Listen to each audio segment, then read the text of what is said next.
తాడిపత్రిలో జరుగుతున్న అల్లర్లను దృష్టిలో పెట్టుకొని స్థానిక మాజీ ఎమ్మెల్యే తాడిపత్రిలోని రానివ్వన్ అంటూ బహిరంగంగా సవాల్ చేసిన జేసీ ప్రభాకర్ రెడ్డి తీరుపై జిల్లా ఎస్పీ జగదీష్కి ఫిర్యాదు చేశారు.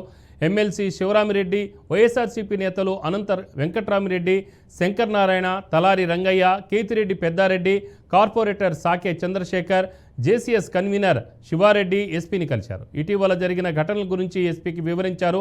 జిల్లాలోని ఇతర నియోజకవర్గాల్లోనూ నెలకొన్న పరిస్థితిపై సుదీర్ఘంగా ఎస్పీతో చర్చించారు. అప్రజాస్వామికంగా తమ పార్టీ నాయకులు, కార్యకర్తలపై అధికార పార్టీ నేతలు దాడులకు పాల్పడి ఆస్తులు ధ్వంసం చేస్తే ప్రజాస్వామ్యబద్ధంగా ప్రతిఘటిస్తామని స్పష్టం చేశారు. తాడిపత్రి మాజీ ఈ జిల్లాలో ప్రతి సాట గుడక దాడులు చేయడము, వైఎస్ఆర్సీపీ నాయకులు కానీ కార్యకర్తలు కానీ ఇబ్బందులు పెట్టుకుంటూ మళ్ళా గుడక ఎవరైనా వైఎస్ఆర్సీపీ నాయకులు పోయి కంప్లైంట్ ఇవ్వకపోతే తెలుగుదేశం పార్టీ వాళ్ళతో కూడా కౌంటర్ కేసులు కూడా కట్టించి ఇబ్బందికి గురి చేస్తున్నారు.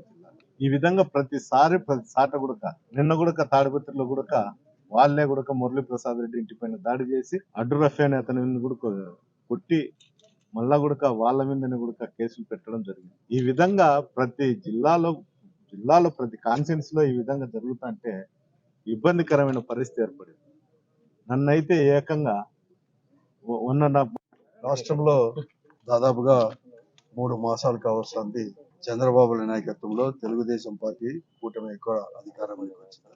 రాష్ట్రంలో పెద్ద ఎత్తున కూడా ఎప్పుడూ ఈ రాష్ట్రంలో లేని విధంగా కూడా వారికి కూడా అధికారం కూడా ప్రజలు కూడా అప్పచెప్పారు. మేమందరూ కూడా అనుకున్నాము కూడా ఇన్స్పైట్ ఆఫ్ వైఎస్ఆర్ కాంగ్రెస్ పార్టీ అనేకంగా కూడా సంక్షేమ కార్యక్రమాలు కావచ్చు, అభివృద్ధి కార్యక్రమాలు చేసినా కూడా ఇంత పెద్ద ఎత్తున ఏదైతే తెలుగుదేశం పార్టీ ఆధ్వర్యంలో ఉండే పార్టీ కూటమి అనేది కూడా ఎక్కువ సంక్షేమ కార్యక్రమాలు అన్ని ఇచ్చిన తర్వాత అవన్నీ చేస్తారని చెప్పి ఒక నమ్మకం.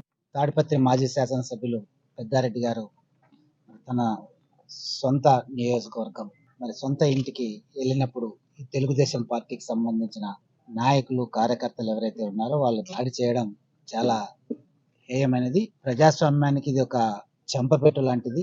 ఎందుకంటే శాంతి భద్రతలు కాపాడాల్సినటువంటి ప్రభుత్వం, ముఖ్యంగా ఎవరైతే పోలీస్ వ్యవస్థ అధికారులు ఉన్నారో వాళ్ళు ఇటువంటి ఘటనలు ఈ రాష్ట్రంలో వైఎస్ఆర్ కాంగ్రెస్ పార్టీ కార్యకర్తలను, నాయకులను చంపుకుంటూ పోతున్నారు. ఈ తెలుగుదేశం పార్టీ వాళ్ళు చంపుకుంటూ పోతూ శాంతి భద్రతలకు విఘాతం కలిగిస్తూ శాంతి భద్రతలు లేకోకుండా ఈ రాష్ట్రంలో చేస్తున్నారు తెలుగుదేశం పార్టీ. తాడిపత్రి మాజీ శాసనసభ్యులు పెద్దారెడ్డి గారు తన సొంత నియోజకవర్గం సొంత ఇంటికి వెళ్ళినప్పుడు ఈ తెలుగుదేశం పార్టీకి సంబంధించిన నాయకులు, కార్యకర్తలు ఎవరైతే ఉన్నారో వాళ్ళు దాడి చేయడం చాలా హేయమైనది. ప్రజాస్వామ్యానికి ఇది ఒక చెంపపెట్టు లాంటిది.